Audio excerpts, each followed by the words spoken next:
जय हिंद, नमस्कार साथियों। जैसा कि आप देख रहे हैं, ये सीरीज जो चल रही है नवोदय विद्यालय प्रवेश परीक्षा को लेकर है।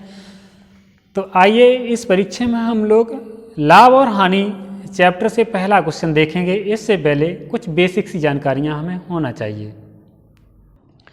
आइए इन्हें देखते हैं। क्रय मूल्य क्या होता है?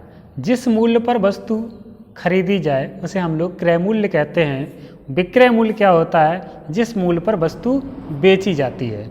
जैसे हमने कह दिया कि ये पेन हम 5 रुपए की लेकर आए हैं मार्केट से, इसका क्रय मूल्य क्या हो गया? 5 रुपये। बट अगर दुकानदार ने ये 5 रुपए की खरीदी होती तो वो क्रय मूल्य क्या रखता? 5 रुपये, और ये कह देता कि हम इस पेन को 10 रुपये में बेचेंगे, तो इसका विक्रय मूल्य क्या हो जाएगा? 10 रुपये। ठीक है। अगर प्रॉफिट की बात करें तो 5 वाली वस्तु को हमने कितने में बेच दिया है? 10 रुपये में बेच दिया है, इसलिए हमें प्रॉफिट जो होगा बच्चा वो हो जाएगा हमें 5 रुपये का। ठीक है। तो आप समझ गए हम लोग क्रय मूल्य क्या होता है? वह मूल्य जिस मूल्य पर कोई वस्तु खरीदी जाए, और विक्रय मूल्य वह मूल्य जिस पर कोई वस्तु दुकानदार बेचे। आइए क्रय मूल्य के बारे में एक पॉइंट याद रखेंगे। क्रय मूल्य जब भी हम पूछेंगे परसेंटेज में, तो आपको बताना है कि क्रय मूल्य का मान हमेशा और हमेशा 100% होता है। लाभ की बात करें तो लाभ क्या होगा? अगर आपको परसेंटेज में लाभ दिया है तो लाभ के लिए हमेशा 100 में जोड़कर बताएंगे, और हानि के लिए हमेशा हानि को घटा देंगे जब भी कह दिया जाए। जैसे किसी वस्तु को बेचने पर 20% लाभ होता है, तो हम क्या बताएंगे? 20% लाभ हुआ तो 100 में 20 जोड़ेंगे, 120% की वो वस्तु हो गई। अगर कहते हैं 20% हानि होती है तो हम लोग 100 में घटा के बताएंगे, वो वस्तु 100 से घटाएंगे जैसे 20%, तो बचेगी कितनी? 80%। ये फॉर्मूला याद रखना है। लाभ बराबर क्या होता है? विक्रय मूल्य माइनस के क्रय मूल्य, और हानि बराबर क्या होता है? क्रय मूल्य माइनस के विक्रय मूल्य। 2 फॉर्मूले और हैं आपके। लाभ प्रतिशत बराबर होता है लाभ बटे क्रय मूल्य गुणे 100, और हानि प्रतिशत बराबर होता है हानि बटे क्रय मूल्य गुणे 100। आपसे जब भी प्रतिशत लाभ पूछा जाए तो लाभ ऊपर रखना, प्रतिशत हानि पूछा जाए तो हानि ऊपर रखना। दोनों के नीचे सदैव क्रय मूल्य ही आएगा। दोनों के नीचे सदैव क्या आएगा? तो दोनों के नीचे सदैव क्रय मूल्य रखा जाएगा बेटा। ये इतना समझ में आया होगा आपको। तो आइए पहला क्वेश्चन देख लेते हैं हम लोग।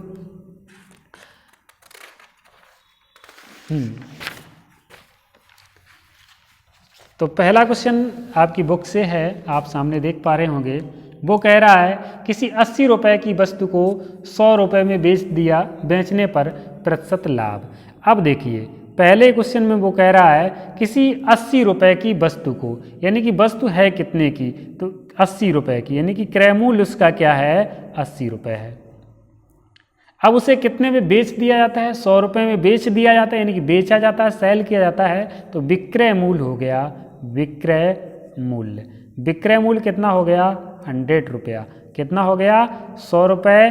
80 वाली वस्तु को हमने 100 में बेच दिया, तो हमें लाभ क्या होगा? हम यहाँ पे लगाएंगे लाभ बराबर विक्रय मूल्य माइनस क्रय मूल्य। माइनस क्या होगा? क्रय मूल्य। अच्छा, विक्रय मूल्य क्या है? 100, क्रय मूल्य कितना है? 80। तो प्रॉफिट कितने का होगा? 20 का। अब 20 इसका आंसर नहीं है, क्योंकि हमसे पूछा गया है जो भी आंसर बताना है आपको प्रतिशत में बताना है। तो इसलिए हम लोग यहाँ पे करने वाले क्या हैं? हमने कहा लाभ प्रतिशत निकाल लो बेटा। लाभ प्रतिशत पूछा गया है, तो लाभ प्रतिशत का फॉर्मूला होगा लाभ बटे क्रय मूल्य गुणे 100। तो लाभ कितने का होगा? 20, क्रय मूल्य 80 गुणे 100। आप यहाँ से 20 एकम 20, 20 चौको 80। 4 से जब आप काटेंगे इसको, 4 पचीसम 100, तो आपको आएगा 25% इसका आंसर आ जाएगा। क्या आ जाएगा? 25% आपको प्रॉफिट होगा, यानी कि आप ऑप्शन ए को देख पा रहे होंगे। यहाँ से आपका सही हो जाएगा। आप देख पा रहे हैं दूसरा क्वेश्चन आपके सामने है। कोई पुस्तक विक्रेता एक पुस्तक को 72 रुपये में बेचकर 20% का लाभ उठाता है, तो पुस्तक का क्रय मूल्य क्या होगा? अब उसने क्या कहा कि जब वो 72 रुपये में बेचता है तो उसे 20% लाभ होता है, यानी कि इसका मूल्य क्या हो गया? अभी हमने बताया था इसका मूल्य क्या होगा? 100 में जोड़कर बताएंगे, क्योंकि लाभ वाली बात है।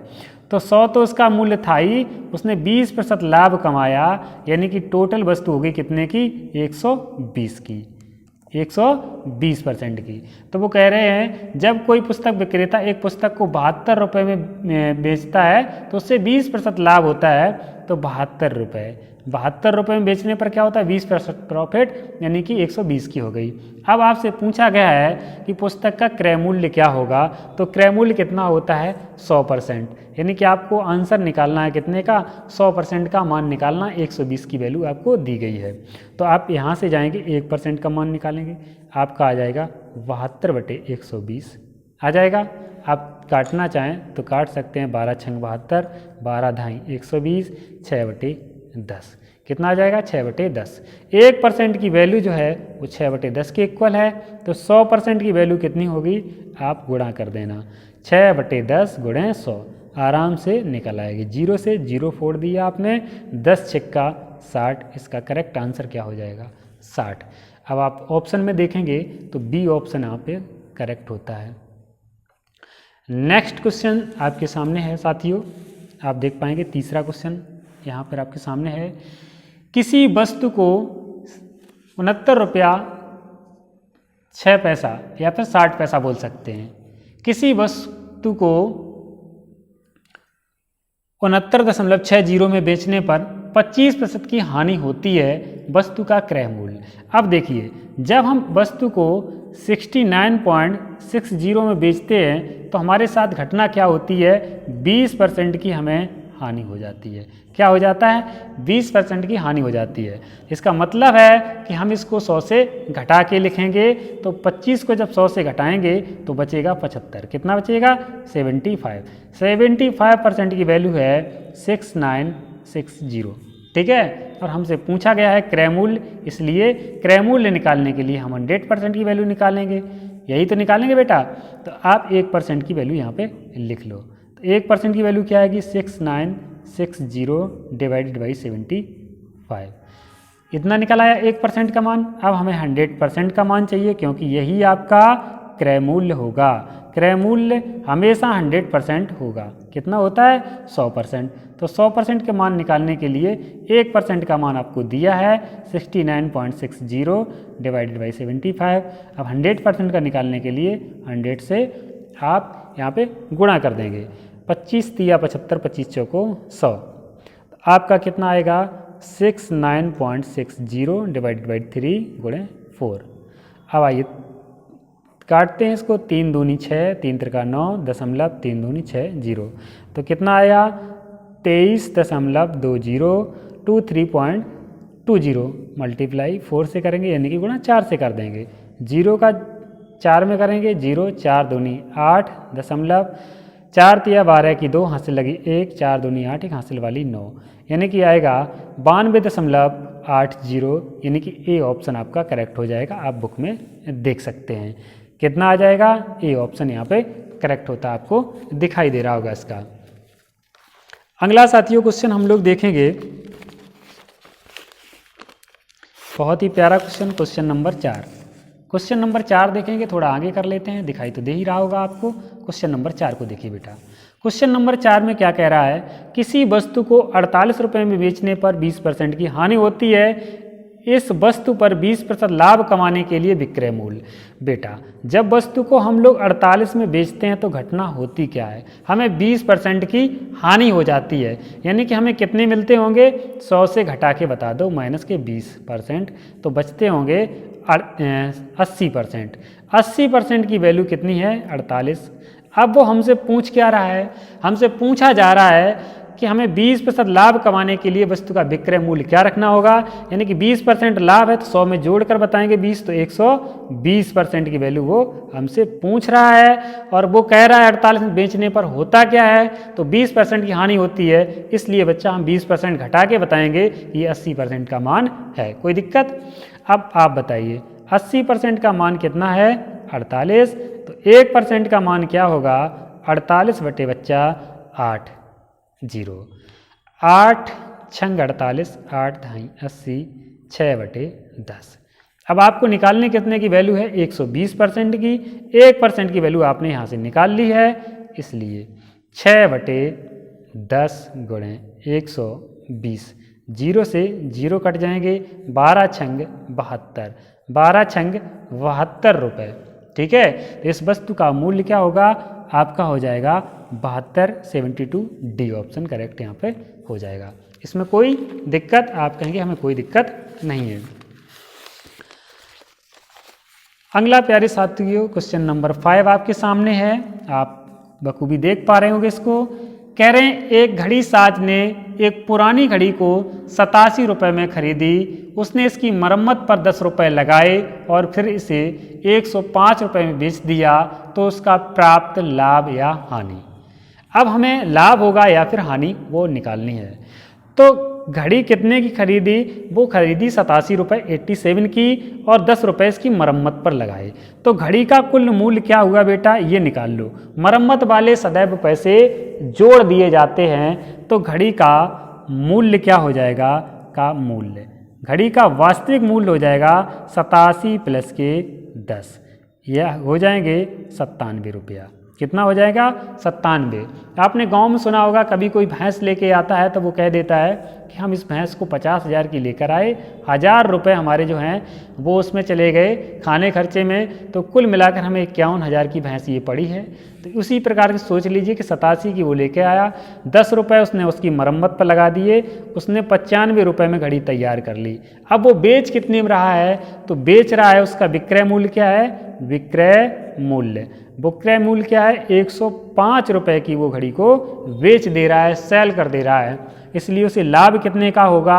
अब भाई 97 की घड़ी बनकर तैयार हुई, 105 की बिच गई, तो लाभ ही होगा ना। कम की बनकर तैयार हुई, अधिक की बिच गई, तो हमें लाभ होगा, इसलिए हम लोग लाभ बराबर निकालेंगे। लाभ बराबर क्या होगा, विक्रय मूल्य माइनस क्रय मूल्य, यानी कि 105 से आप यहाँ पे 97 माइनस कर देंगे, तो 7 5 12, यानी कि 12 रुपये का आपको लाभ हो जाएगा। कितने का लाभ होगा, 12 रुपये का। बेटा यहाँ पे थोड़ी सी गलती हुई हमसे, क्या, 105 से 7 घटा लो, 15 से 7 जाएंगे, 8 बचेंगे। कितना बचेंगे, 8, यानी कि 8 रुपये का आपको प्रॉफिट हो जाएगा। थोड़ी बहुत गलतियाँ चलती रहती हैं। आइए नेक्स्ट क्वेश्चन की तरफ हम लोग बढ़ेंगे। क्वेश्चन नंबर 6 आप देख पा रहे होंगे, और जब भी आप वीडियो देखा करें तो कंटिन्यू आप अपने साथ बुक को रखा करें। क्वेश्चन नंबर 6 आपके सामने है, क्या कह रहा, बहुत प्यारा क्वेश्चन, बहुत सरल क्वेश्चन। किसी वस्तु का विक्रय मूल्य इसके क्रय मूल्य का 4/3 गुना है, लाभ प्रतिशत ज्ञात कीजिए। अब आपसे कह दिया है कि 4/3, और यहाँ पर बात कर रहा है लाभ प्रतिशत की। किसकी बात कर रहा है, लाभ की। बेटा आप बहुत छोटी क्लास में नवोदय के छात्र हैं, पहले जो हमने क्वेश्चन 5 लगवाया वो अति महत्वपूर्ण है आपके नवोदय एग्जाम के लिए। ये भी क्वेश्चन अच्छा है और टफ क्वेश्चन है, यहाँ से भीड़ कम होती है क्योंकि लोग इसे लगा नहीं पाते हैं। तो लगाएंगे कैसे, उसने कहा कि 4/3 है, क्या कह रहे, विक्रय मूल्य क्रय मूल्य का 4/3 गुना है, लाभ प्रतिशत ज्ञात कीजिए। जब हमें प्रॉफिट करनी है, हमें प्रॉफिट हो रहा है, तो इसी से अंदाज लगाओ कि सीपी जो होगा, क्रय मूल्य जो होगा वो आपका 3 होगा, और एसपी यानी कि विक्रय मूल्य होगा वो 4 हो जाएगा। क्या हो जाएगा, आप यहीं से कह दो कि क्रय मूल्य हमारा कितना है, वो हमारा 3 है, और हमारा विक्रय मूल्य जो है वो बच्चा 4 है। क्या है, 4। तो आपको लाभ कितने का हो जाएगा, भाई 3 की खरीदी 4 की बेची, तो आपको लाभ होगा 1 का, और हमें निकालने क्या है, लाभ प्रतिशत, इसलिए लाभ बटे क्रय मूल्य कितना है, 3 गुणे 100। तो 3 का 100 में भाग देंगे, 1 से कुछ होगा नहीं, 100 एकम 100/3, 3 से भाग देंगे तो 3 त्रिका 9, 1 बचेंगे, 3 त्रिका 9, 33 सही 1/3%। बोलो कोई दिक्कत, आपको कहीं दिक्कत हो रही हो, आप यहाँ पे 100 में 3 से भाग देना, 3 त्रिका 9 बोल देना, 1 बचेगा, 0 उतारेंगे, 3 त्रिका फिर से 9 बोलना, 1 बचेंगे, तो 1 ये वाले यहाँ खोपड़ी पर रखे जाते हैं और ये नीचे, तो 33 सही 1/3 इसका करेक्ट आंसर हो जाएगा। अगला क्वेश्चन नंबर 7 आपके सामने है, किसी खिलौने को 450 में बेचने पर हुआ लाभ 320 में बेचने पर हुई हानि से 30 अधिक है, खिलौने का विक्रय मूल्य। ये क्वेश्चन इंपॉर्टेंट है, ऐसा ही क्वेश्चन पिछली बार आपके आया था। तो 7वें क्वेश्चन को देखते हैं। वो क्या कह रहा है किसी खिलौने को 450 में बेचने पर हुआ लाभ 320 में बेचने पर हुई हानि से 30 अधिक है। तो कौन अधिक है? लाभ अधिक है। जो भी बात बोली जाती है वो पहले वाले के लिए बोली जाती है। तो क्या कह रहा है? लाभ अधिक है। कितना? हानि से 30 अधिक है। तो हानि से अधिक कौन होगा? लाभ। तो 30 अधिक की बात कर रहा है। 30 यहाँ से पहले माइनस कर लो, 0 5 3 2 5 और यहाँ 420। कितना आ जाएगा? 420। ये कितना है? 320। अब क्वेश्चन ये बन के तैयार हुआ कि यदि किसी इसको 420 में बेचा जाए तो जितना लाभ होता है उतना ही उसे 320 में बेचने पर हानि होती है, क्योंकि जो 30 की बात कर रहा था कि 30 अधिक है, वो मैंने 30 माइनस कर लिए। 30 क्या कर दिए बेटा? माइनस कर दिए। इसलिए अब क्वेश्चन ये बन के तैयार हुआ। और ऐसे क्वेश्चन को लगाने के लिए सदैव 420 और 320 यानी कि दोनों मान को जोड़ दिया जाता है। 4 4 3 7 और 2 का दे दो भाग। आंसर आपका फटाक से आएगा। 2 तिया 6, 1 बचा, 2 सत्ते 14, 0। 370 रुपये इसका आंसर हो जाएगा। यानी कि आंसर क्या होगा? बी ऑप्शन करेक्ट हो जाएगा। आप देख पा रहे होंगे बी ऑप्शन करेक्ट है। नेक्स्ट वीडियो में इसके आगे के क्वेश्चन कर दिए जाएंगे। क्वेश्चन यदि पसंद आते हैं तो आप वीडियो को लाइक कीजिए, और जो भी क्वेश्चन आपको समझ में नहीं आ रहे हैं उसके लिए कमेंट जरूर कर दीजिए। ठीक है, चैनल बाद में सब्सक्राइब करना जब आपका नवोदय सिलेक्शन हो जाता है। Thank you for watching.